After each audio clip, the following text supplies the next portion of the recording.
Mass is back చెప్పుకోవడానికి few అవర్సే ఉందనమాట. 'మైత్రి' వాళ్ళు పోస్టర్ రిలీజ్ చేశారు. మీకు ఇక్కడ కనిపిస్తుంది కదా! ఇక్కడ పోస్టర్ జస్ట్ 1 డేలో మీకు ఫస్ట్ గ్లింప్స్ కాదు. ఫస్ట్ సింగిల్ ఇస్తా అని చెప్పారనమాట. ఈ మూవీ నుంచి మనకు కొత్త అప్‌డేట్ రాబోతుంది. నిజంగా మాస్ ఇస్ బ్యాక్ అని చెప్పుకోవడానికి జస్ట్ ఫ్యూ అవర్స్ మాత్రమే ఉంది. ఈ సినిమా నుంచి ఒక కొత్త 'రవితేజ' అన్నను చూస్తామని చెప్పి ఎవరైతే అనుకుంటారో వాళ్ళు కింద కామెంట్ చేయండి. నిజంగా నేను కూడా కొత్త 'రవితేజ' అన్నను చూస్తా నేనైతే అనుకుంటున్నా. గతంలో ఏదైతే ఒక 'విక్రమార్కుడు' గాని, ఒక 'కిక్' గాని అన్న క్రియేట్ చేసిన ఇంపాక్ట్ అంతా ఇంత కాదు. అంటారు చూసినవా ఆ మూవీకే కాదు. ఆ క్యారెక్టర్‌కి ఒక ప్రాణం పోస్తాడనమాట. అలాంటిది ఒక కొత్త కోణంలో చూస్తున్నాం. ఇంకో కొత్త కోణంలో చూస్తున్నాం. చాలా మంది కూడా గతంలో కూడా విక్రమ్ రాథోడ్ ఒరిజినల్ కింగ్ అని చెప్పి అన్న గురించి ఎవరు అంటరబ్బా! అదేది మన 'కార్తికేయ 2లో'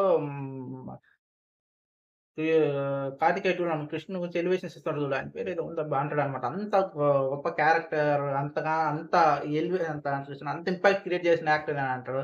నిజంగా అన్న రోల్స్ ఏవైతే ఉంటాయో ఒక డిఫరెంట్‌గా ఆ సినిమా వచ్చిందంటే నిజంగా అదొక కొత్త క్రియేట్ చేసి పెట్టిద్ది. లేకపోతే అక్కడ కూర్చుంటది ఆ మూవీ. నిజంగా ఈ ఫస్ట్ డే సింగిల్ కోసం అయితే ఎవరైతే ఎదురు చూస్తుంటుందో కాబట్టి రేపు ఫ్యూ అవర్స్ వెయిట్ చేయండి. జస్ట్ ఫ్యూ అవర్స్ అనమాట. అందరితో పాటు మనం కూడా దాని గ్లింప్స్ గురించి మాట్లాడుకుందాం. ఓకే. వీడియో ఇంతకుముందు మన కోసం బై.